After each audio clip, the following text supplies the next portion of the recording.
जब से एनडीए की सरकार बनी है, यानी मोदी जी प्रधानमंत्री बने हैं, तब से भारत के प्रथम प्रधानमंत्री पंडित जवाहरलाल नेहरू पर बहुत सारे सवाल उठे हैं। तो आज हम इन कद्दावर नेताओं के बारे में जानते हैं और देखते हैं कौन किससे बेहतर है।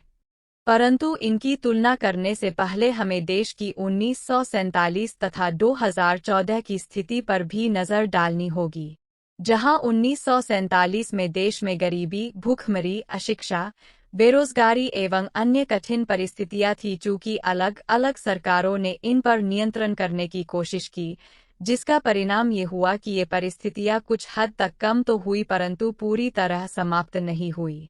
2014 में इन परिस्थितियों के साथ साथ कुछ और भी समस्या थी। क्या मोदी जी ने उन समस्या को समाप्त करके विकास की गंगा बहाई है, या फिर नेहरू जी अपने समय में कसौटी पर खरे उतरे हैं? चलो इस पर एक नज़र डालते हैं।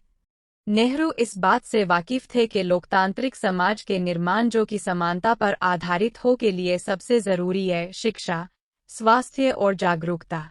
स्वतंत्र भारत की साक्षरता दर बेहद कम थी, इसलिए सरकार ने प्राथमिक, माध्यमिक, उच्च और तकनीकी शिक्षा की सुविधाएं विकसित करने पर एक बड़ी राशि खर्च की। जहां 1951 में शिक्षा पर खर्च 19.8 करोड़ था, वहीं यह 1964-65 में बढ़कर 146.27 करोड़ हो गया। यह 7 गुना से भी अधिक वृद्धि थी। नेहरू के शासनकाल के दौरान शिक्षा, खासकर लड़कियों की शिक्षा में भारी प्रगति दिखाई पड़ी।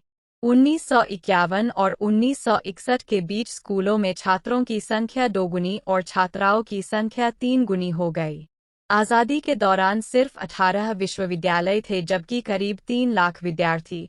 1964 तक विश्वविद्यालयों की संख्या 54 और कॉलेजों की संख्या 2500 हो गई।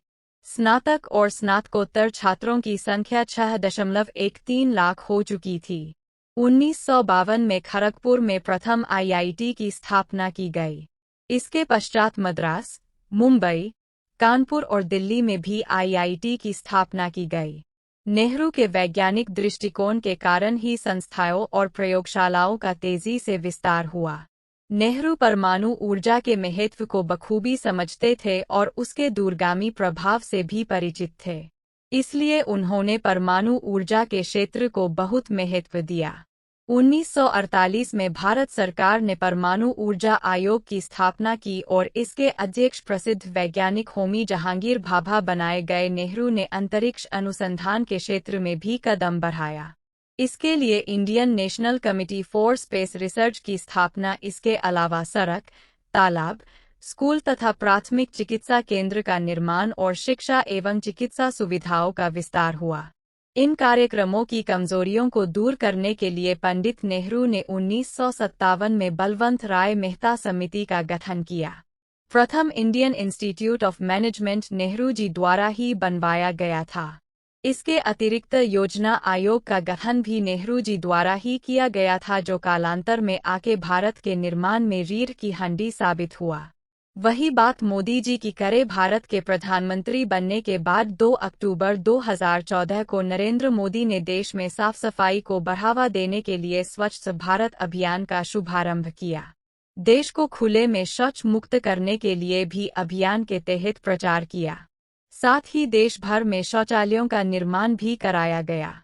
सरकार ने देश में साफ सफाई के खर्च को बढ़ाने के लिए स्वच्छ भारत चुंगी सेस की भी शुरुआत की। पीएम आवास योजना के तहत पात्र लाभार्थियों के लिए 3.45 करोड़ घर बनाए गए। मोदी सरकार की उज्ज्वला योजना के अंतर्गत 9.59 करोड़ घरों में एलपीजी कनेक्शन की पहुंच बनी। 2014 में देश के अंदर मेडिकल कॉलेज की संख्या 387 थी, जो अब बढ़कर 692 हो चुकी है। 2023 में एम्स की संख्या बढ़कर 24 हो चुकी है, जो 2014 में केवल 6 थी। 2014 तक देश में 723 यूनिवर्सिटी थीं, जो 2023 में बढ़कर 1472 हो चुकी है। 2014 तक देश में 16 आईआईटी संस्थान थे, जो 2023 में बढ़कर 23 हो चुके हैं। 2014 तक देश में 13 आईआईएम थे, जो अब 20 हो चुके हैं। वही मोदी जी द्वारा चलाई गई योजना इस प्रकार है: जन धन योजना, मुद्रा योजना, अटल पेंशन योजना, जीवन ज्योति, सुरक्षा बीमा, make in India, Adarsh Gram, भ्रष्टाचार से संबंधित विशेष जांच दल सिट की स्थापना। मोदी जी द्वारा योजना आयोग को समाप्त करके नीति आयोग का भी गठन किया गया, जो योजना आयोग का ही बदला हुआ रूप नजर आता है।